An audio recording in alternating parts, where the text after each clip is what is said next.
Welcome to the Fresno Football Club Match Day pregame show. This program is sponsored by Tioga Sequoia Brewing Company.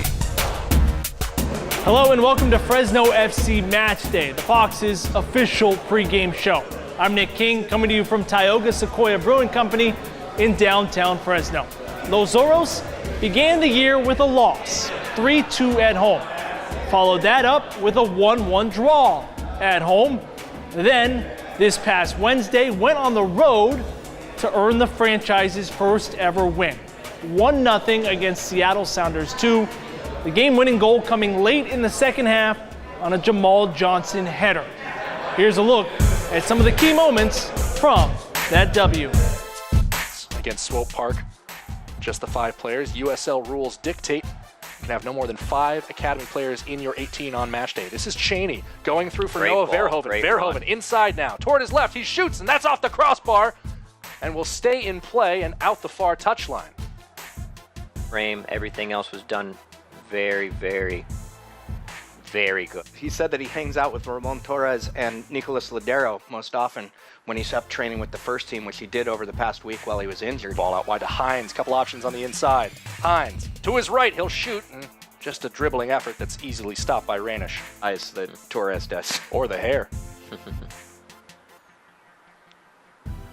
Well dribbled by Verhoeven. Inside, Juan Pablo Caffa. Jamal Johnson. First time from Johnson, and that one fanned wide of the post. And you want Olsen running off that. You want those two to really dictate the pace of this game.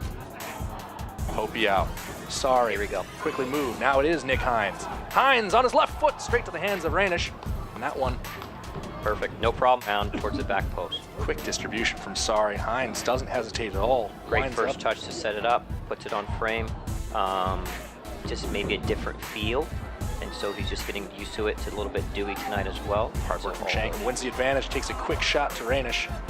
An attitude to the game, which I like, and I just want him to get involved with the ball more. Here's Hines in a great spot again. Hines, good cross in, and a Great stop from Rainish. Collapses to his right side to deny David Olsen at it here.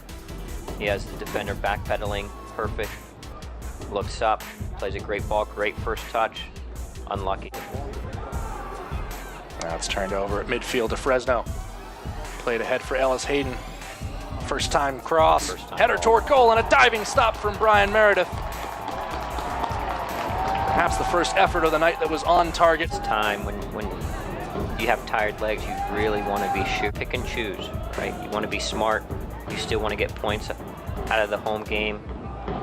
So it's critical to really pick and choose your moments. Ellis Hayden, a lofted ball here toward Johnson, who heads toward goal and scores.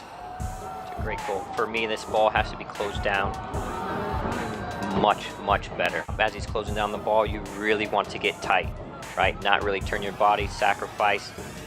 And as he's doing that in a serving position, you want body. Get players up the field. Challenge this first one, win the second one. Ball, Estrada toward the byline. S2's there. Numbers in the box. Cutting it back to the back post, a header, stopped by Rainish. And Hopio had such a great look at that. See the cross in from stretch, losing his footing. Ball.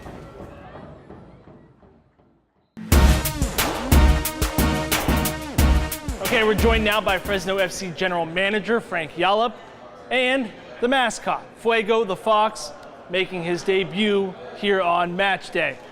Frank, I want to talk a little bit about how Fuego came to be, the Fox as the mascot to represent this team. Well, we have a great marketing department at Fresno FC, and one of the things that come up was the Sun Walking Fox. So first of all, I was like, that sounds like a great idea. And then Jordan Wiebe, who's our marketing director, sort of do some fun stuff with sketching stuff out. I loved it straight away. So I think it fits well. I'm really happy with what we've done, and it's been a hit so far. And there was a little bit, if I'm not mistaken, of the Fox being representative of kind of the type of team you guys want to play with, or the attitude that you want the team to play with. Yeah, I mean, the Fox from this area is very tough, resilient, just like this guy. And I think it fits well to what we're trying to do, and it shows the kind of team that we want to be.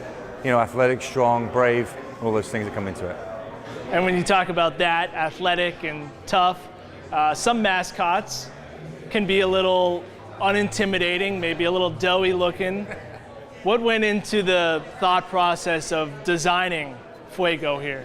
Well, first of all, Ray and myself, we wanted to have an athletic, fun mascot, and I think we've got it. I mean, he's shown now in the last couple of games he's fantastically moves very well. He gets in with the kids, and I think that's a good thing to show. And we've been really happy with what we've done with the Fox. And I mentioned the name is Fuego, and the decision to have that as the name. Can you talk about that? Absolutely. We had an online poll from the fans, and Fuego the Fox was #1, and I love it. It remembers what we've done before in the last 16 years. And it fits perfectly with the Fox, so it's great. Yes, of course, people around here are going to have an attachment to that name after watching the PDL team, the Fresno Fuego, for so long. And as I pointed out to you earlier, the alliteration works too, Fuego the Fox.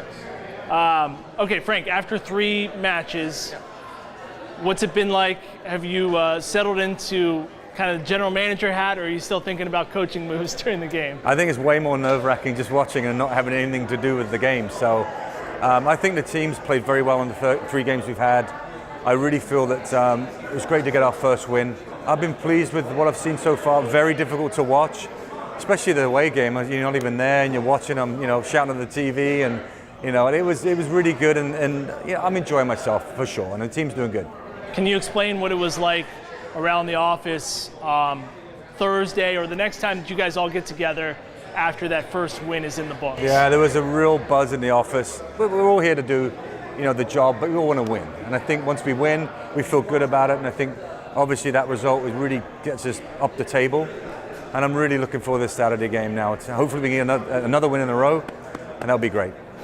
All right, thank you, Frank. Fuego, do you want to send us off with a couple of dance moves here?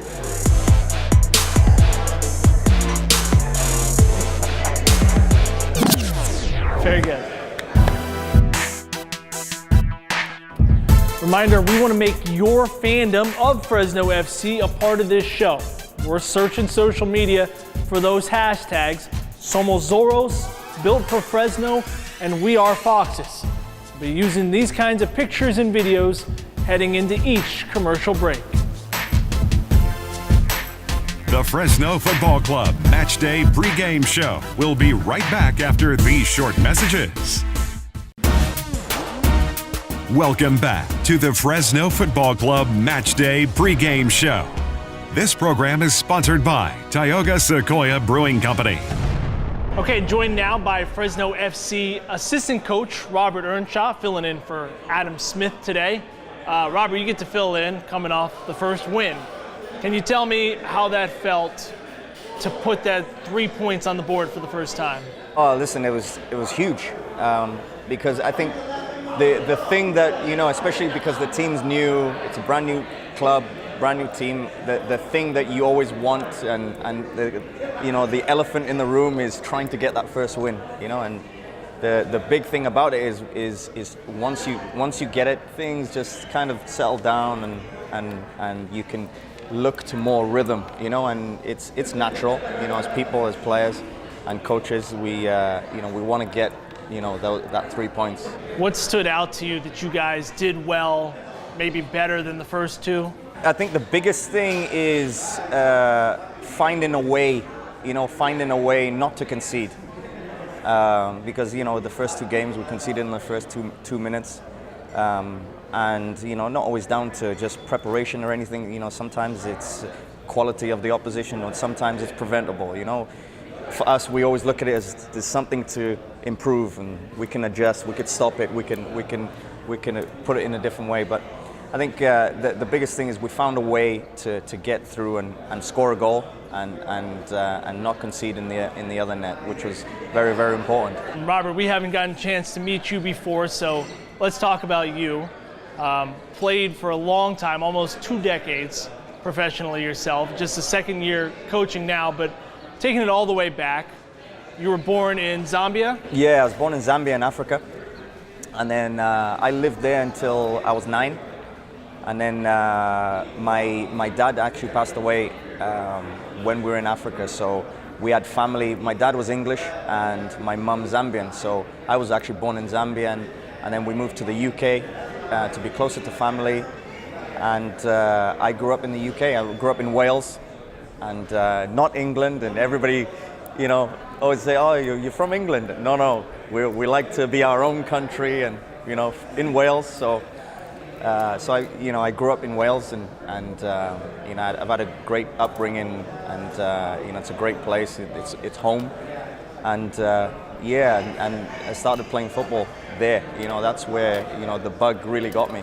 When I was 12, I started to see it, started to watch TV, started to watch the games on the TV, and then really from there, I just started to feel it, you know. I started to feel it for myself, you know, and it's something that, you know, it got me, you know. I realized very, very quickly I was super passionate about this sport, you know, and I wanted it to be near me, you know. So it's you know, it's paid off, and for me to be able to then go from a little boy, 12 years old, just picking up and playing in the street to actually doing it professionally and playing at the highest level is something, it's dreams, you know? And when Robert says playing at the highest level, I'm going to read something here. Robert is the only player to record a hat trick in every professional league in England, including the FA Cup and League Cup, and for his country at the international level. When you hear that, or actually when you think about all those games, what would be the highlight for you as a professional? I actually got asked this by one of the players actually the other day. I think, you know, it's very difficult to sum up, you know, almost 20 years in the game. I think one of the ones that really comes to mind is my debut for Wales. Then, you know, national team, I was 21. You know, I scored a bunch of goals for club level, but, you know, I got called into the national team. And, you know, when you get a chance to represent your country, it's the ultimate. It's something that it's very, very difficult to explain. But I got called in, and the game was against Germany, 2002. And I ended up, during the week I'm training, I'm like, oh, I want to play, you know, the whole week. And then day before, the coach says, you're gonna be playing tomorrow.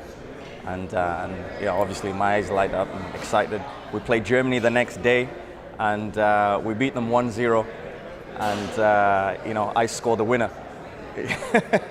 You know, so amazing. You know, I couldn't believe it. You know, so something like that happens, and actually 6 weeks later, they were in the World Cup final playing Brazil. They lost 2-0 to Brazil in the World Cup final. You know, it's like 6 weeks later, and we beat them 1-0. So, you know, amazing things. But I think one of those is that is very, very special to me. When you think about it, can you still feel kind of the emotions and what it felt like that day? Oh yeah. It's always fresh. I remember where I was. I remember how it was. I remember the feeling. It was unbelievable. I remember one of my friends. He plays for West Ham in the Premier League, you know, and a guy called James Collins. And I remember he came over to my house that's the night after, because he came to the game, and you know, I scored and we were celebrating, and he came over to my house, and we stayed up the whole night, only because we both couldn't believe what just happened. It was unbelievable. I remember, even to this day, it's like he always says to me, you know, he said, "What have you done, Ern?" Because everybody calls me Ernie, you know. "What have you done, Ern? What have you done?" For about 7 hours, the whole night, that's all he was saying. "What have you done? What have you done? What's happened?" We would like to make you, the community, a big part of this show as well by sharing your social media posts from the matches and the hoopla before and after the matches.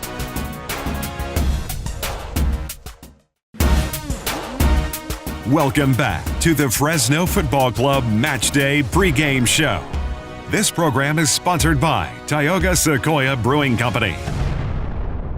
Okay, time to meet another one of the Foxes, joined by defender Beto Navarro, who grew up in Delano. Yes, that's right.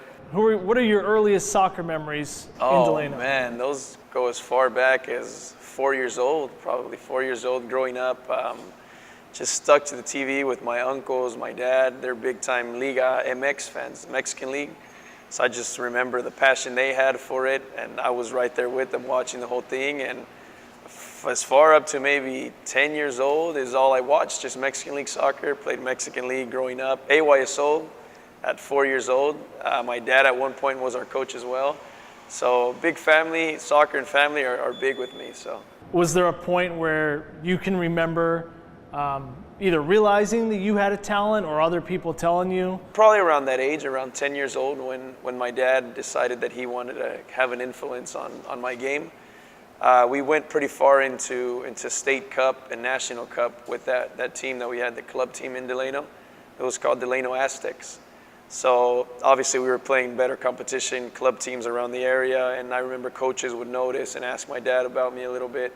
So a little soon after that is when I started taking it a lot more serious, and I started obviously thinking of the possibility of maybe one day realizing my dream, which was to play professionally. So, what is it like being kind of a hometown guy, pretty close to that, yeah, and being on the first incarnation of a professional team? Yeah. No, I honestly, I feel privileged to be a part of this team, and it's an honor, obviously, to be part of an inaugural team, and let alone Fresno, which, like I said, it's the biggest city in the Central Valley, and to me that means a lot. It means a lot to represent the cities here, the communities here. Off the field, what would be a passion or a secret talent of yours? Yeah. Well, I don't have many, but I like to dance a lot.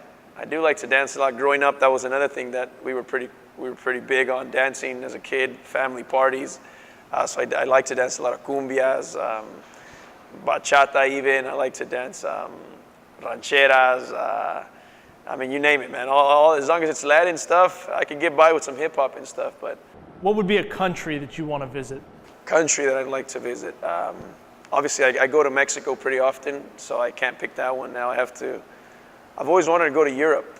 I've always wanted to visit Spain. I think Barcelona would be a great place to go. Maybe go and experience a Clásico. Maybe Barcelona, Real Madrid would be awesome. So I'd have to say Spain. Who do you think is the most interesting player on your team? One of your teammates? We got a few, man. We got some characters, but I've been talking a lot to Alex Cooper, who's actually a guy who just scored recently for us. He's a really interesting guy. Obviously, he grew up in a great environment. You know, he grew up playing for Liverpool Academy, and he grew up through their youth system. The guy, I want to say he's Scottish, obviously, but this guy can speak as fluent Spanish as he can. So I've been going back and forth with him, speaking a little Spanish to him.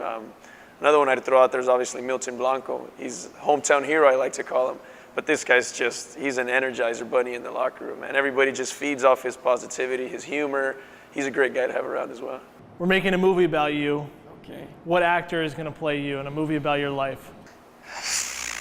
I always like to say that me and Brad Pitt have a lot of similarities. I'm just kidding. No, I'd have to say probably Antonio Banderas. I've gotten a lot of that. They say I look like him. Actually, one of my favorite movies was Desperado with Antonio Banderas and Salma Hayek. So I'm going to say Antonio Banderas would do a pretty good job. He'd be a good Beto Navarro, I think. What's the best advice you've ever received? Best advice. My dad, obviously. My dad has always been a big influence in my game and growing up, and just who I've been as a person. And he's always told me, you know, don't ever lose sight of who you are. Obviously, you know, remember who's been there from day one, and that's something he's really big on. He reminds me to call the people that have been there for me, from dating as far back as playing Mexican League when I was a kid. You know, and the great thing now is I'm so close that I can have all these people coming to my games, and he just doesn't want me to obviously lose sight of who I am, and I don't think I ever have, honestly. I try to be as thoughtful and as humble as I can, to be honest. So I'd take that advice to heart. The Fresno Football Club Match Day pregame show will be right back after these short messages. Welcome back to the Fresno Football Club Match Day pregame show. This program is sponsored by Tioga Sequoia Brewing Company. Updated look at the Western Conference standings here. With Wednesday's win, Fresno FC moves from 13th to 5th. Granted, only a few teams have played 3 games, but nevertheless, only Swope Park and Sacramento Republic have more points than the Foxes 4. Tonight's opponent, OKC Energy, in 12th place with a 1-2 record.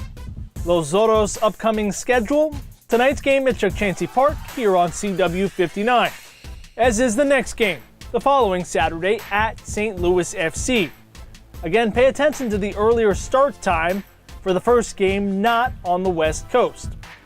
Continuing on in April, 2 more home games against Tulsa on Wednesday the 18th on this TV 26.2, and then a Sunday game against San Antonio FC. That's back on CW 59. The last April game, Saturday the 28th, at Phoenix Rising FC, also CW 59. That's our show. Thanks for watching and enjoy tonight's game. Fresno FC against OKC Energy. Foxes looking for that first home W. We leave you now with the birth of Los Zorros.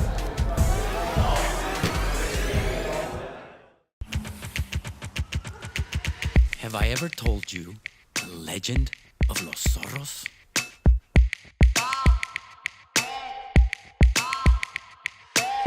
It is a legend, not of size or strength, of fury or fire, but one of speed, cunning, and of sheer will.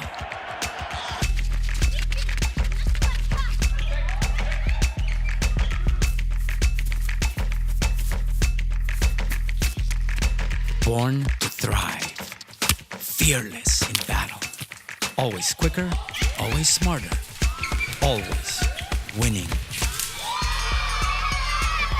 So tell me, do you have what it takes to become